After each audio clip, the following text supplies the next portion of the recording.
What a pleasure listeners and viewers have in store today. I am so excited to welcome you to Speaking with Joy. Thank you so much for coming on today, Alison. Thank you for having me. It's a great pleasure. So, why don't you begin by kind of giving us a sense of what you spend your days doing these days and what you care about? I live a double life in that I have a day job at the University of Nottingham, where I'm a professor of theology and literature. So I'm teaching students and I'm doing impact, where I travel around the country trying to show that my research has some kind of effect on the world beyond academia. So I have a severely sort of academic life. And then I'm also a priest. I like to think that my priesthood is also part of my academic life. But as part of the priesthood, I am attached to the little, well, it isn't little, it's huge, the rural cathedral of Southwell Minster in a very small town in the centre of Nottinghamshire in Sherwood Forest. And I am a priest vicar and the Canon Theologian. And so I Mm. help out with everything, preach, do baptisms, do adult education. I'm acting the Virgin Mary for children on Good Friday, all sorts of things. So it's very energizing because I find the academic work informs the liturgical and pastoral work and vice versa. So it's Mm. all good. Yes, I would say that you wear many hats, but the way you described it, it's essentially kind of two hats which belong to the same closet. But I think the mixture of those things shows forth wonderfully in your writing and in your speaking.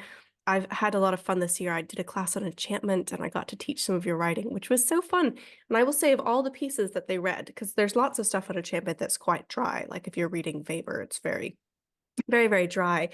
But students just really connected with your writing, which is very, very deep and you learn a lot from it, but it's also very warm and clear. And um, so I think that the kind of bivocational, perhaps feeding of the academic into the pastoral and pastoral of the academic really shows through in your writing. So I want to ask you about your moonlighting job as you described it just now, although it sounds like it's also very central to your kind of vocation in life, which is about the cathedral. So Hmm. when we were speaking a while back, you told me that there is kind of a theme of leaves and trees, and particularly of people as trees. So tell us a bit about the cathedral and its imagery. Yes, it was a kind of bi-cathedral and private chapel for the Archbishop of York in the Middle Ages. And the whole thing is decorated with leaves. And in particular, in the chapter house where the clergy met to read a chapter, probably from a rule of Charlemagne that gave them their rules of the community, and also to do their business. The chapter house is decorated. Each of them has a seat, and each of it is decorated with a kind of arch in which there are different leaves of the Nottinghamshire countryside, oak and maple. And then within the leaves are creatures, but particularly something called foliate heads or green men, which are human heads out of which leaves and branches appear. And there are lots of theories as to what these mean. Are they Christ as the new Adam? There are lots and lots of meanings attached to them. They're not pagan. People like to tell you they are. They do not exist outside Christian buildings. And in particular, you will find them in the parts where the clergy are. Hmm. So that I know you've been very interested in Psalm 1. And one Mm. of my theories about these green men, particularly in our cathedral, where all these canons are sitting round underneath the leaves, Mm. is that the two ways represent the ways that they could go. And Mm. the green man is like them, someone who owes his life to nature because their jobs are financed by farms. And the Mm. chapter house was partly financed by fines on canons who were not looking after their farms. Mm. the leaves are there both to express flourishing in Christ, but the fact that they're sort of halfway up, the green men are just above their heads, and then there's a great sky. In the Middle Ages, it was decorated with stars. I think sort of is a kind of question for them. How far are they green men, if you like? That's wonderful. So, yes, as you say, that's quite my tree. My book is, of course, called "You Are a Tree," and it seems like they have above them men who are, in fact, in some ways, importantly, trees. So, as you were talking, you said the Nottinghamshire forest. Give us, for someone who may not be as familiar with kind of the geography of the UK, where is this located, and is that Nottingham like Robin Hood? Yes, it is very much Robin Hood land. In fact, we have Robin Hood's drinking horn, supposedly, in the cathedral. So Nottinghamshire is in the middle of England, just north of the River Trent. The Archbishop used to double his security guard when he crossed the Trent into the north. And it had in the Middle Ages a great hunting ground for the king called Sherwood Forest. So you shouldn't think of it all as trees, because you had to have room to hunt, particularly hunting on horseback. But even to this day, they took an awful lot of the trees for the Armada, the great fleet of ships that went to defeat the Spanish in the 16th century. But there still are parts of forest around. And they are full of great, large, spreading oak trees and maples. And I mean, we also have leaves of buttercups and hawthorn, smaller trees as well. But Sherwood Forest itself, the parts that survive, do have very large, beautiful trees. So no matter what else they were doing, they were kind of picturing their outside world in their chapter house. Yes, and of course on May Day, people went out and collected branches and decorated their houses with them.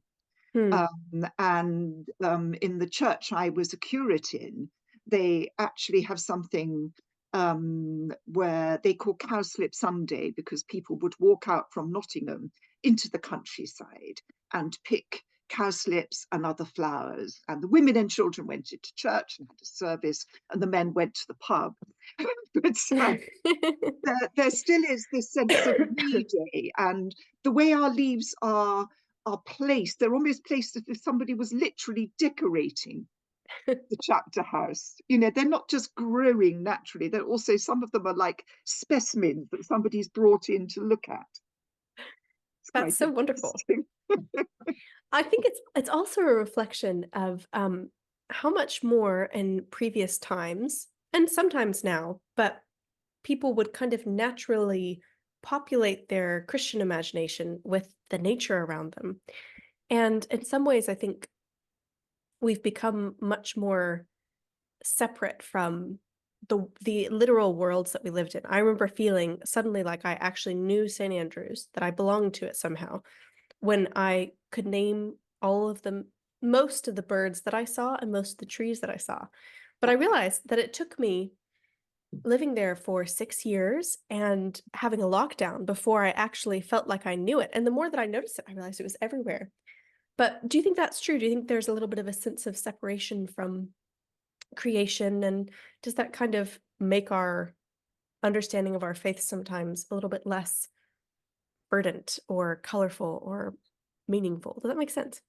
Yes, we've stopped seeing ourselves as part of the natural Mm, world, that we're all creatures. And I mm, think attention to it and being able to name things almost mm, restores you in some ways to that Adamic naming, which mm, in a sense was a kind of recognition mm, of the natural things. They told him their names almost, if you know what I mean, mm, that there is a kind of synergy and cooperation and an entanglement.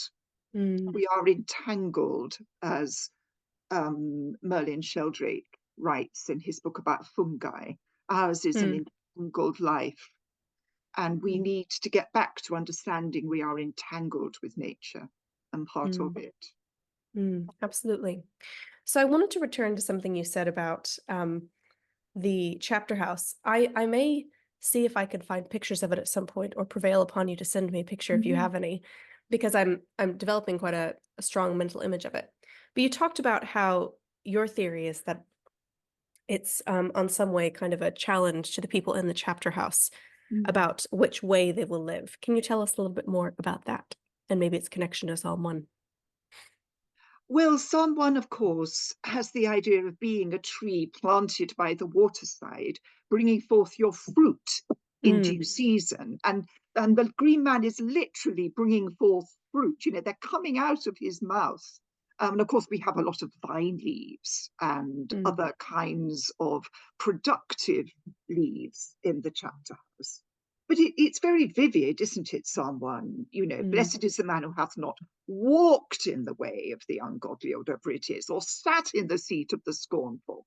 And is there were these two ways. I mean, they're all the way through the book of the Psalms. mm, The Psalms are full of steps and paths and ways, and Psalm 119 particularly. mm, But Psalm 1 is the Psalm of Psalms that's mm, supposed to kind of include all the other Psalms within it. mm, And I think the two ways, the verdant way, and then the other way, you're like chaff and you're just blown away. You have mm, no stability at all. You probably talked about this, Joy, in your earlier podcasts, but it is a very, very strong image.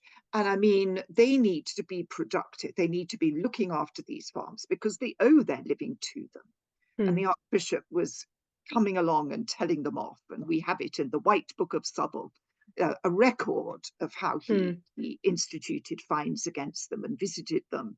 And after that, we get the building of the chapter house and mm, this decoration, though we also have leaves in our 14th century pulpitum and mm, our early English sort of choir, though they are mm, more stylized. The ones in the chapter house are very realistic.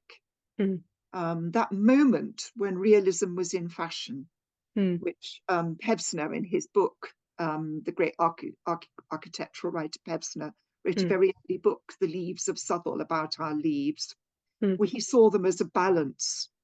mm, Again, he saw it as a balance between formality and realism. And I mm, think that goes with the moral balance that mm, they're trying to show. mm. I love that. And I remember my parents were great fans of getting me to memorize poetry and Mm. scripture when I was very little. So I remember finding Psalm 1 quite easy to memorize because it had, of course, now I've forgotten which of the various ungodly people one was not to sit, stand, or walk with. But I do remember that there was the sitting, the standing, and the walking. And that was quite a firm view in my mind. But I also remember that we would talk about it and talk about, well, what does it mean to be the blessed man who walks, or who, who is rooted and planted by the streams of living water? And something that it kind of planted in my mind as a child, to use a metaphor, was the sense that we all, in our lives, the two paths will be there, but they will look different for every kind of generation and every individual life that we have. And so I like to think that for the chapter house, that was quite a clear calling between kind of neglecting those who they were responsible for, or causing their flourishing. And I love that being kind of created in stone. I also, the thing I like about the green man as an image, is that someone has kind of a tension, because to walk and sit and stand, whether you're walking on the righteous path or the unrighteous path, um, is poetically at odds with being a tree on some level, right? Because a tree is planted. That's the whole language. It's planted, it's rooted. It's like the language that it's given is like a orchard that's created, that so it'll be near irrigated systems of water and it'll be fruitful. And the thing I like about the green man is that it's almost like a collapse of the tension. He is both the tree and he is also going places. Um, but I particularly love that metaphor, that split metaphor as well, because I think it reflects kind of aspects of being a human being, that there are these tensions in us, both that we need to belong and be rooted and be nourished and entangle our roots with those of others, but that there is also kind of a restlessness and a movement, and that those are both parts of what it is to be human, and what it is to live in this life, and particularly in the Christian life. Um, so I wanted to pick your brain a little bit about travel stories, because Mm. there are many of them. You've written about literature. You're a professor of literature and theology, and you've written about many things, especially the Gothic. But I'm going to pick your brain about Tolkien. Back during the lockdown, when I was memorizing all the trees and the birds, I accidentally read 3 books about people going on journeys. I listened to the Odyssey on audiobook. I Mhm. want to say that I listened to it with Ian McKellen reading it, which sounds like something I made up, but I think that was, in fact, what I did. Um, so I listened to that. My brother and I reread The Lord of the Rings out loud, and Gosh. then I was also in a there was not a lot to do. Well, there was a lot to do during the lockdown, but there wasn't a lot of places to go. So I also was in a Dante phase where I was reading a good bit of Dante. And all of those stories are about paths or walking or journeying, and Mm. often about being a bit lost. Um, so I wondered if you like travel stories, stories Mm. about journeying, and what you think about why these are particularly compelling, why there's so many of them. Some of our most ancient stories are about travel. What do you think that gets to about the human experience? Mm. Well, of course, one interpretation for the tree in Psalm 1 is the tree of life. Mm, And only Christ, if you like, is the fully walking tree. mm, We are, in some sense, in exile, in via. mm, We are temporal, temporary, and things happen to us. mm, I think there's a difference between, we're very fond of the language of journey in mm, spirituality, and there's a good reason. I mean, you've just mentioned 3 incredibly significant journeys, but they're all journeys that, in some sense, the person doesn't necessarily want to take. They kind of happen to us. And Dante's, well, okay, Dante wants to get up to the mountain and he can't. He's got to mm, go another way. Odysseus never gets, well, he gets home eventually, but it takes 20 years or so. And of course, poor old Frodo, he has this longing in him, which, if you like, you were speaking of the fact that human beings are never content. He has this longing for elves, which I think in Tolkien's world is like um, our natural longing for the supernatural, mm, our longing for God, if you like. It's sort of represented in his world. Um, and yet, the journey is forced on him. Well, not forced. He says, I will take the ring, though I do not know the way. So mm, there is always a sense in which we go on journeys and we have longings beyond where we are, mm, and yet we're also transient, and there's a kind of tension there. And I think the best novels, and I do think that The Lord of the Rings is a very good novel, um, bear this tension.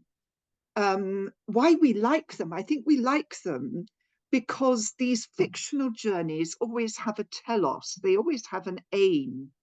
I would say they are inherently religious, because to give your life some sense that it has a meaning, that it has a purpose, that you're going somewhere, is mm, already to commit to a kind of teleological view of mm, reality, which I would call a religious view, or at least a metaphysical one.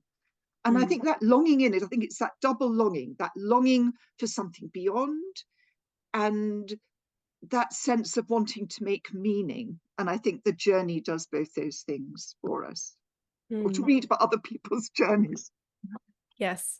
I like the point you make about how none of those characters, particularly that none of them intend to set out on the journey that they end up on.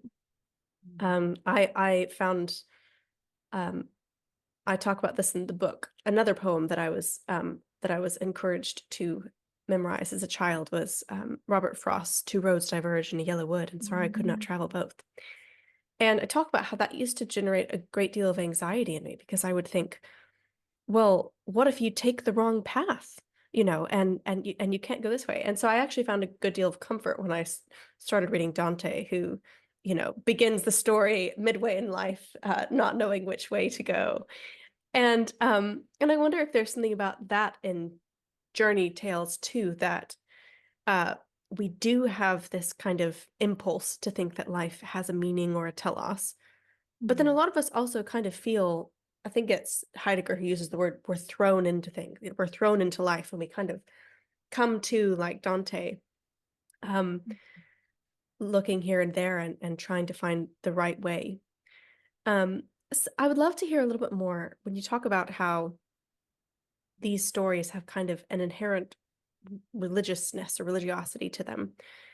Um, say a bit more about that and how literature can, this is something that you've obviously written a great deal about, but help us kind of try on or experience a religious view of the world when it may not be easy to access in our kind of rushed and hurried and technological lives.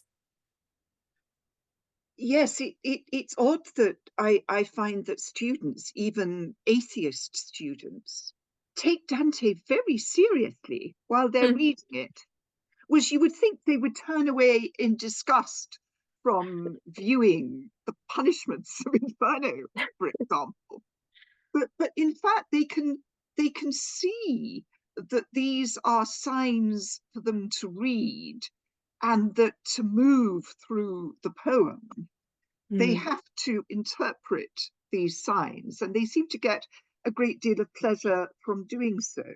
And there Hmm. is a sense in which there is a performativity about this kind of poetry, that you cannot make it work unless you give yourself to that journey and inhabit to some degree the Dante persona. But it does surprise me how quickly they do it, and how it carries them all the way through. So although I actually own Wordsworth's copy of Paradiso in Carey's translation, and he obviously didn't read it, this was true of the Romantics. They really, well, Shelley did, but they really, they weren't that interested. But my students too find the journey through Paradiso itself, which is very much an intellectual journey Hmm. and a spiritual journey, where they find that compelling as well. And again, you have to enter the thought world to a Hmm. very deep extent. Um, and I think that the same is true of a modern novel like Tolkien. Obviously, it's very deliberately not full of religious language. Hmm. It's short. He even took out any kinds of forms of religion that were there originally. Hmm. But it depends upon the Silmarillion, this book of stories, legends, and myths which the elves have supposedly put together, which of course has a very strong metaphysical base. Hmm. And this is implicit in the world that you are traveling. So you're traveling through a very dark and dangerous world, but you feel at the same time that everything in it has a kind of clarity of outline and depth of significance, which is Hmm. not exhausted by your reading. Hmm. So, although it's very dangerous, and although it's very dark, and although you feel that everything is going to hell in a handcart, Hmm. you intuit. It's almost like what Maritain calls the intuition of being. You almost intuit that there is a depth to being in the way that the world is described, and Hmm. the loving care by which every detail Hmm. has this kind of sort of shadowing of presence, Hmm. or kind of radiance, really, is the only word I can give to it. Hmm. The world is pared down so that when you're on the quest, everything you have is usually a gift, because you don't Hmm. have anything, and they lose everything bit by bit. It all gets lost. And yet this means you then receive the world as a gift. Mm, And you enter a different mode of existence. And I think that this has a very kind of deep religious and I would say sacramental kind of mm, implication. The whole world becomes a sacrament and a gift. and a I gift. and I think that's something that great works of literature do for us. You know, that as you inhabit the world, I remember finishing The Lord of the Rings and my brother coming up and knocking on the door and saying, you know, it's time for dinner. And I remember thinking, no, I can't have dinner after having just had this wonderful experience. But it's you go back into the world, and I think for me, it's not even that you kind of wish that perhaps elves existed or something. You go back into the world with a sense of that perhaps life is more of a gift than you had noticed. Mm. Um, that if you paid attention to these things, you might see more meaning and presence and vitality than than you had before. It's almost like it kind of returns you to a slightly more innocent, more open, less kind of hardened view of what the world is, where you're more open to there being something there, like the And spiritual. Yeah. you mentioned agency, and I think that's very important because there are no dead objects in Yes. Tolkien. He actually has objects in a separate index, Mm. and they have a kind of life. And of Mm. course, the making of the elves, everything the elves make, has a kind of agency. Mm. The rope unties itself, but you feel the flowers in Tolkien are looking at you. Yes. You're not just looking at them. And so this is a much more animated kind of universe. It's not the kind of the dead world of the Kantian phenomena. Yes. It's wholly Yes. in your grasp. You Yes. You write about that beautifully in that chapter about kind of the Kantian world of dead objects, that we interact with the world almost like it's a video game a little bit, that we kind of move through it and pick things up and manipulate them.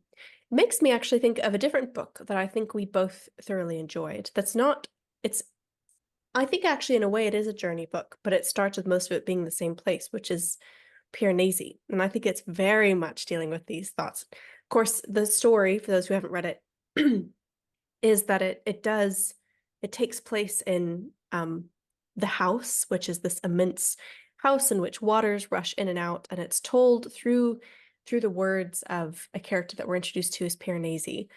And he sees things very much in the sense of life being a gift. He sees everything gestures beyond itself to some deeper meaning, and fundamentally to the house, which he kind of sees as this godlike character who loves him and cares for him. And over again, almost kind of like it's the Lord's Prayer, he will say to him to say to himself, um, the beauty of the house is is infinite. It's immeasurable. immeasurable. Yes, Yeah. that's right. And I think that word is important. The beauty of the house is immeasurable and its kindness infinite. And it is sort of a journey story because we do kind of have him having the sense that he needs to move beyond the house. Mm. Um, but I think that is a great tale of showing us the world as a gift. Yes. Is his name Piranesi is from that series of engravings, which means which are prisons, Yes. and he is technically imprisoned, but he Mm, doesn't experience it like that. mm, It's almost as if some theologians have claimed, I think from the Eastern tradition, I can't remember which one now, that the Garden of Eden, we're still in it mm, if we could only see it. mm, And it's almost as if Piranesi learns to see like that. And then, of course, mm, when he does leave the house, though he does come back to it sometimes, I think, at the end, he mm, then comes back to our world and sees the forms, the dead mm, forms, because they're very much the forms of the past mm, of Western culture that we've almost left behind or mm, ignored or undervalued. And he sort of sees them in living beings. So mm. he's able to bring together, I think Ricoeur would call it, uh, Second naivete. yeah, well, I was also thinking of what comes after configuration, refiguration, Yes. um, time and narrative, when we Mm, we integrate the world of the text we've been reading with the actual world. And that's what I think that Piranesi does. So he is able to learn from the journey. It's almost as if it's become a kind of shamanic kind of catabasis, whereby you touch with the realities and bring them back for other people. It's a kind of priestly journey. Yes, and I think many people have that experience reading the book. It's almost like he kind of does for the reader what the reader can then do when the book is done, that he reads the world in this sacramental, beautiful way. And I don't know about you, but when you read it, you have a little bit of a sense of like grief for him that he doesn't yet know he's going to have, because he's going to have to exit this world, and you wonder what it will do to his view of the world. But then somehow he is still able to reintegrate that view of the world. And so as the reader, at least for me, you kind of end going, well, perhaps I can also encounter the world afresh with this sense of wonder of the world being a gift or a sacrament. And also, I will say the other thing I love about the book is that it's different from kind of like an attempt to re-enchant the world, right? Because you have the other who's kind of always going around trying to grasp the great power of the past. But Piranesi's not doing that. He's not trying to wield enchantment and do something. It's something that he receives and then is able to integrate back into his life outside of the house. And I think that's a beautiful kind of image of what you were saying of perhaps we are in Eden, but we've lost the capacity to see it. And so and of course, Susanna Clarke is drawing very much on Owen Barfield. How are our kind of habits of inattention keeping us from seeing this beauty in the world? And of course, Barfield feels that our alienation from nature enables a kind of almost deeper re-engagement than if it were a simple kind of synergy. Yes, exactly. That kind of the period of being withdrawn from nature, which did allow us to do all kinds of scientific things, actually almost deepens our relationship to it if we were able to become reintegrated. So one always has these kind of grand hopes for a book, and I'm sure that I haven't entirely accomplished this, but one of the things I wanted for the book was to kind of invite people to pay attention to their lives and to the world, and perhaps to be a bit more like the people in the chapter house who saw in the leaves and the trees outside an image of their own kind of path that they could become more fruitful. Or in the chapter on wisdom is light, that in looking at a sunrise or the way that a candle works and thinking about that metaphor and how deeply it's woven into our words, that we would think more about what wisdom is, that it's not just kind of dead facts that we can tuck away in our brain, but it's this kind of orientation towards disclosure and so that's what I hope the book kind of begins to do, to invite us to pay attention to the world, to inhabit it a little more like the chapter house.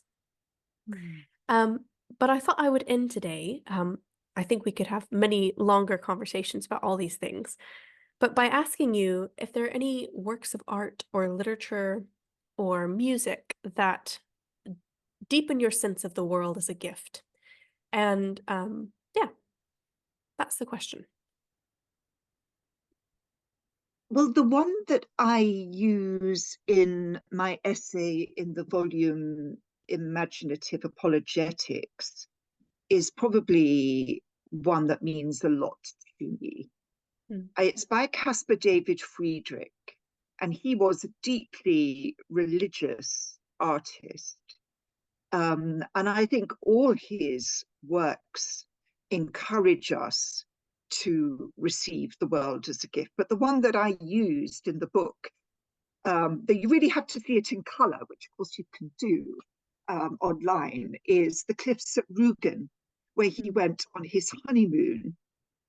And how is it that I see it as gift? Well, you're looking at the world as you so often do. People know probably his Wanderer Above a Sea of Fog, where you're looking from behind somebody over this kind of cloudy, sublime landscape. In the cliffs at Rügen, you've got three human characters on the cliff, and they are looking out towards the sea and towards the sky, which are very pearlescent and delicate and beautiful, so that they kind of represent this kind of beyondness. But the human beings are also, one of them is attending very, very closely to some tiny plant or something. Others are reaching, the woman is kind of reaching her arm out, and she's forming the kind of shape of a tree, in fact. She's kind of echoing the tree. And then another man's hat has fallen off because he is so reaching out towards this landscape. And I think what I like about it is the fact that it's not just a sublime landscape.